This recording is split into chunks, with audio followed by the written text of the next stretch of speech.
Under the shadow of a grounded surveillance drone, I wiped the last of the oil from my hands.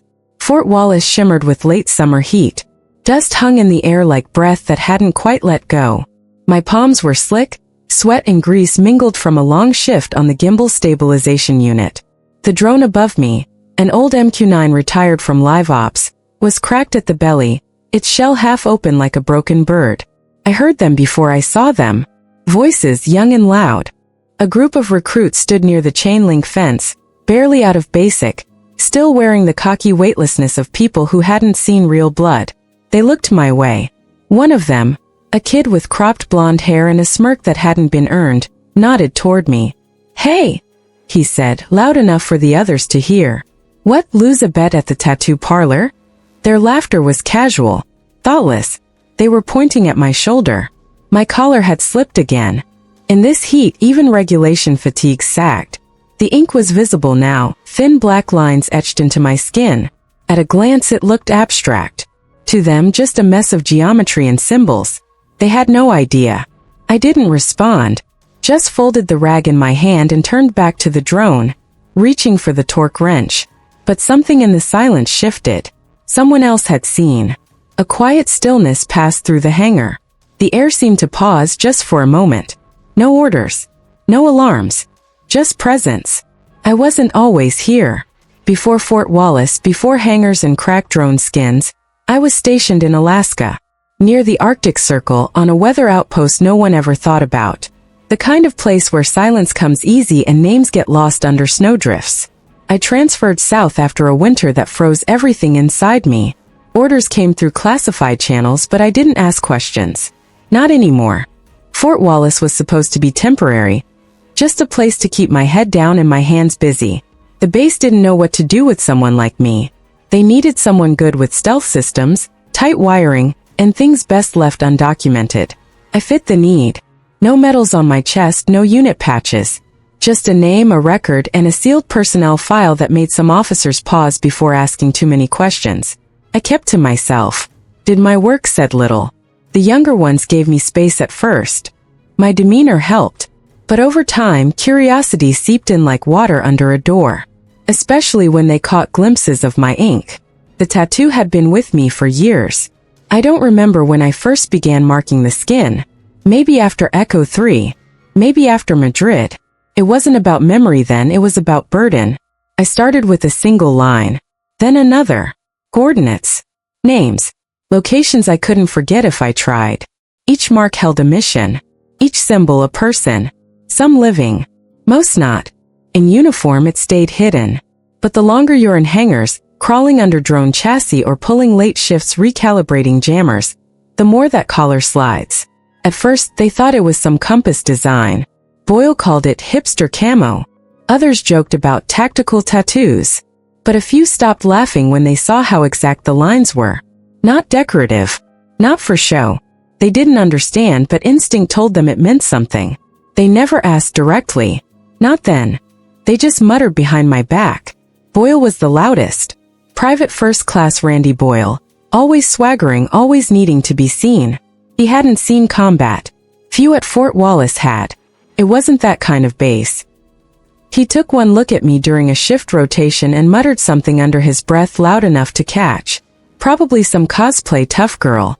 Where's her war stories in ink, 'cause she's got nothing in her file. I said nothing. Mayfield's caught it. Sergeant, older, sharp eyes. She looked at me that day and then looked away. She knew something was off. She never joined in the jokes, but she didn't stop them either. In the military, silence is just another form of survival. I got used to the stares.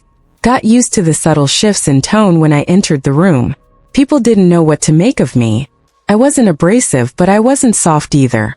I didn't drink with the rest of them. Didn't watch football. Didn't share stories. That's the thing about Echo teams. You don't get to talk about what you did. You don't get the parades or the commendations or the handshakes from senators. You operate in the dark. You disappear into places that don't officially exist and come back with less of yourself than you left with. And sometimes you don't come back at all. So I wore them instead. My brothers. My sisters. Their names etched in code across my shoulder blade. Their positions. Their echoes. People like Boyle couldn't understand. To them, war was a concept. A story they'd never been invited into. But someone else had been. And they remembered. It got worse before it got quiet. Boyle didn't let it go. He couldn't. Something about me pressed against whatever insecurity he buried under his fresh-cut fade and bravado. Maybe it was the silence. Or the way I never reacted to his needling. Bullies hate nothing more than indifference. He started small. Jokes during chow. Careful, more might vanish into the shadows. Stealthing and all. Laughter. Not much but enough. Then came the mock salutes in the bay. Watch out, tattoo tough girl's got that 1,000-yard stare. Bet she's got body counts tattooed in Morse. I kept my hands moving. Wiring. Calibrating. Inspecting signal drift in the drone's nose cone. It was easier than giving them my voice. Then one day I found a cartoon sketched on the whiteboard above my workstation. A crude stick figure with a bun and dog tags. Inked shoulder exaggerated into a black blob. Caption beneath. Major Mall Ninja, reporting for LARP duty. I wiped it away without a word. Went back to checking sensor calibration against crosswind drift. They thought my silence was weakness. They didn't understand I was staying quiet for them. Once Boyle asked me point blank, "You ever even leave the country? Or you one of those base lifer types with made-up war stories?" I met his eyes. Just for a second. Just long enough for him to see the truth buried behind the quiet. He looked away first. After that, he doubled down. Said I must have gotten my tattoo from some Reddit thread about shadow ops. Called it cosplay. Said I was making the real ones look bad. The others chuckled nervously. Not because they believed him, but because they didn't want the spotlight turned their way. Sergeant Fields was nearby once when it happened. She didn't laugh. She didn't stop it either. Later that evening, I found a folded note tucked into my ruck. Plain paper. No name. I don't know what you carry, but I can tell it's heavy. That was the first kindness I'd been shown on base. And even that came hidden in anonymity. It was strange how easily they dismissed people like me. As if war had a uniform look. As if grief only came in flags and folded hands.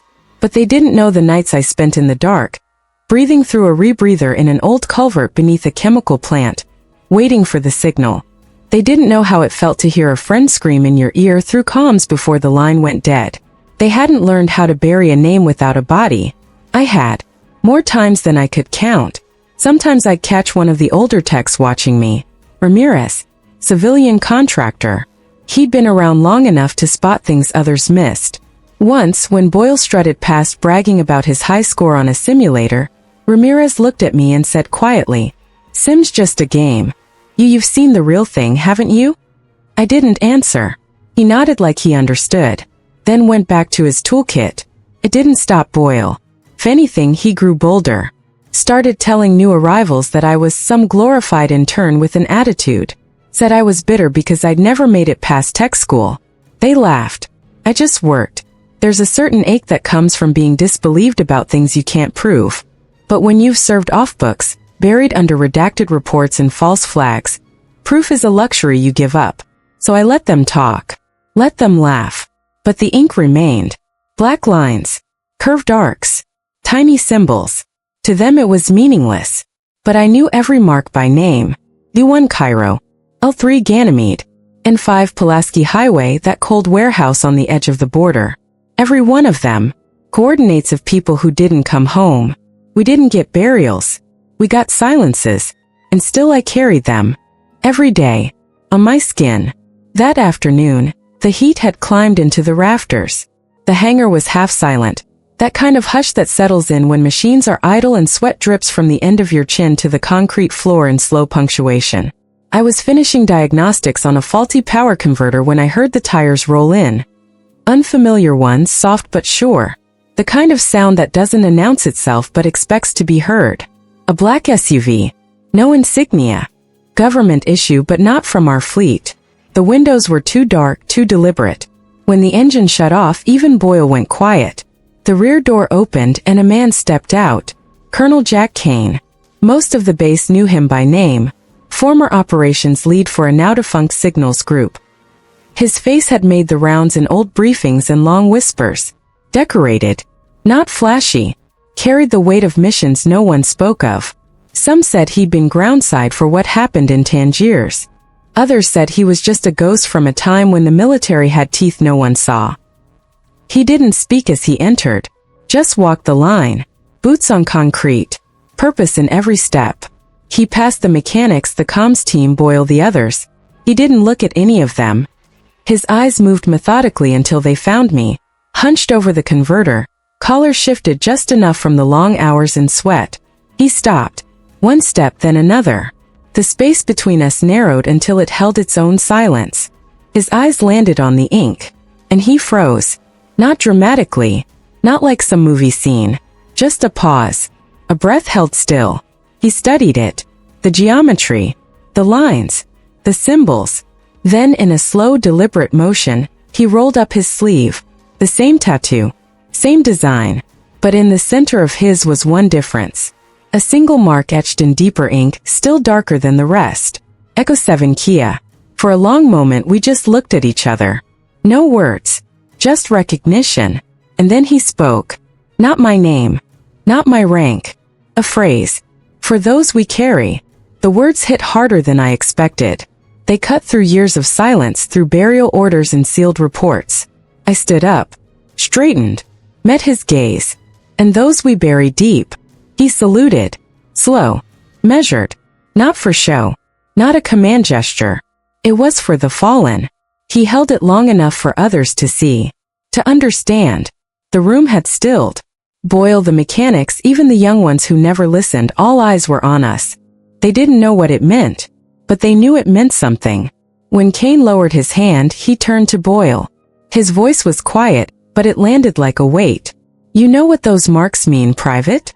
Boyle opened his mouth, stammered. Just some tattoo, sir. Kane didn't blink. Each line is a loss. A name that didn't make it back. That tattoo is not decoration. It's remembrance. It's a mission ledger burned into skin, because paper can be shredded. He didn't raise his voice. He didn't need to. He turned back to me and nodded once. Then he walked out the way he came. Boots steady, silence trailing behind him. No one laughed after that. The hangar stayed quiet long after he left. The moment lingered. You could feel it. Like ash that refuses to blow away. No one said anything to me. Not at first. But the jokes stopped. The nicknames faded. Boyle kept his distance. And something in the air shifted. The next day Boyle didn't say a word. Didn't even look my way during briefing. I didn't expect an apology. People like him don't know how to give them. They only understand posture, rank, and the weight of a presence like Kane's. But there was something else, something quieter. The air around me shifted. Not out of fear, respect maybe. Hesitant. Clumsy respect from people too young to understand the price of silence. It began with space. No more crowded walk paths near my bench. No more smirks behind coffee mugs. The mechanics gave me a wider berth, the way you do when you realize someone's been through something sacred or dangerous. Then one morning I came into the bay and found a fresh coffee sitting at my workstation. No note. No name. Just a clean cup, lid warm, the kind I used to drink back in Ramstein between runs. I stood there for a long time staring at it. Next to it was a folded piece of paper. No handwriting, just a typed message, single line. Thank you for carrying them. That did something to me. I can't explain it. Gratitude is rare when you live in the shadows. It isn't expected. You move through rooms like smoke, necessary but never seen. You carry names on your back that no one wants to remember, because they come with questions and consequences. So when someone sees you, truly sees you, it lands different. And then 3 weeks after Kane's visit, she arrived. Civilian suit. Simple, dark. No rank on her shoulder. No unit patch. Just credentials from an agency I recognized immediately, and wished I hadn't. She found me in the hangar after hours. The drone was cooling down. My hand still carried the scent of solder. Your specialist more? I nodded. She didn't offer her name. Just stepped closer, set a file down beside me. She spoke softly. No preamble. No warning. There's a new unit forming, she said. Classified tier. Hybrid structure. Cyberops, stealth insertion, electronic warfare overlay. We're not building it for show. We're building it because we have to. I kept my hand still. She looked at me for a long time, then tapped the edge of the file. "You've been seen." It wasn't a question. I could have asked for details, operational theaters, mission scope, team composition. I didn't. I reached up, pulled back the edge of my collar, let her see the tattoo again, clear and close. "I never left," I said. She nodded once. That was it. No oath. No ceremony. Just a door that opened because someone finally remembered how many of us were still waiting in the dark, holding the weight. Word got out slowly. Fort Wallace began to shift in ways only the quiet notice. Boyle didn't speak to me again, but he stopped speaking around me too. Others followed. Even Fields found a reason to pull me aside one day near the loading dock. "I should have said something sooner," she murmured, eyes locked somewhere over my shoulder. "But we're taught to keep our heads down." I looked at her, held her gaze. "We all are," I said. That night, I stayed in the hangar longer than usual. Just me and the drone. I sat beneath its open belly, staring up at the empty compartment where surveillance packs used to go. The hum of the bay lights was the only sound. Then I took a marker from my vest, crawled up beside the internal hatch and wrote 5 characters, just inside the panel where no one would see. 3 L 89R D. 5 initials. 5 names. 5 people who never made it out, and who I still carry. Word travels fast on base, even faster when no one speaks it aloud. The air changed. I felt it in the way people moved, in the way they looked then looked away. Not avoidance, respect they didn't know how to show. Deference wrapped in awkward silence. It wasn't long before they stopped asking if I was one of those tech types.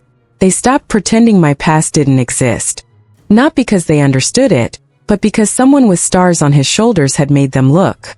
That's what Colonel Kane's visit had done. It didn't fix everything, but it rewired the current. The day after the woman in the suit came, I received a sealed envelope at my bunk. No return address. Just my name typed in black ink like an old ops order. Inside was a single card. At the top, Directive 47X. Below it a phrase. Acknowledged. Stand by. No mission details. No schedule. No expectations. Just a signal. They knew I was still willing. That was enough. I didn't tell anyone. Didn't need to. The ink on my shoulder had already spoken louder than words. The following week I noticed a pattern. A few other soldiers, ones who used to keep their distance, began lingering near my workbench during down hours. Watching.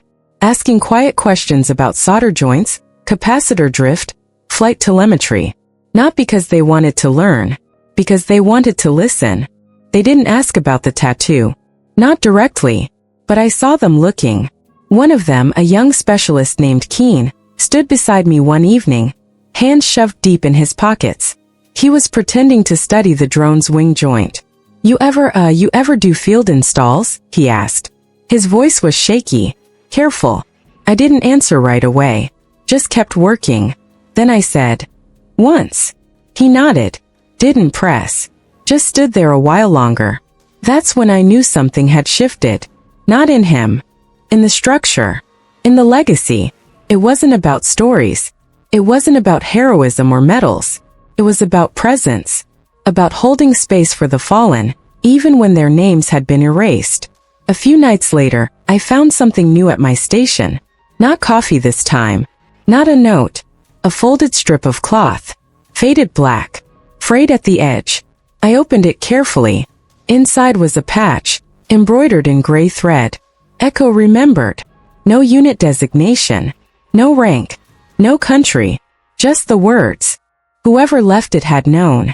Or learned. Or carried something too. That night, I sewed the patch onto the inside of my duffel, right beneath the lining hidden from view. Later that month, a man I didn't recognize came through base. Tall. Civilian clothes. Military posture. He wore a watch that didn't tick and boots that had seen real dust. He didn't ask for me by name. Just appeared in the hangar, spoke briefly to Fields, and waited near the intake scaffolding.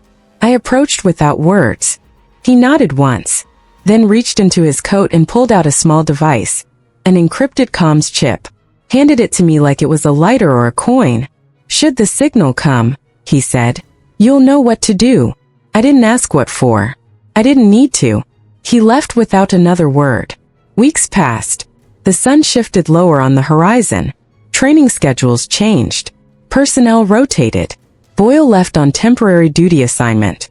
His goodbye was silent. He didn't look back. On the morning of his departure, I found my tools polished. Everyone aligned in perfect rows. And taped to the inside of the drawer was a message written in tight block letters. I was wrong. We're lucky to have you. No name. But I knew the handwriting. I recognized the guilt folded into each stroke. Forgiveness wasn't something I gave easily. But that morning I stood outside, watched the transport lift off, and whispered a single word toward the rising dust. Noted. Sometimes that's enough. Not absolution. Just acknowledgement. Most people think tattoos are just stories we wear on skin. Marks for memory. Marks for pride. Some for rebellion.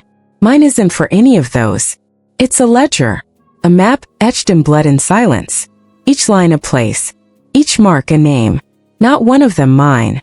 The world forgets fast. Wars end and silence returns. Flags are folded. Medals handed over like payment for something that can't be repaid. And then the names vanish, lost in closed files, locked doors, or missions erased from official memory. But they live here. Still. On me. Sometimes I wonder what they'd say if they could see how quiet the world has become about them. How empty the ceremonies. How fast the uniforms change. I think they'd understand. They never fought for parades. They fought for each other. And so I carry them, on long walks through hangars, through missions unspoken, through days when no one asks and nights when memory becomes the loudest voice in the room. I don't need to speak them out loud. The ink remembers.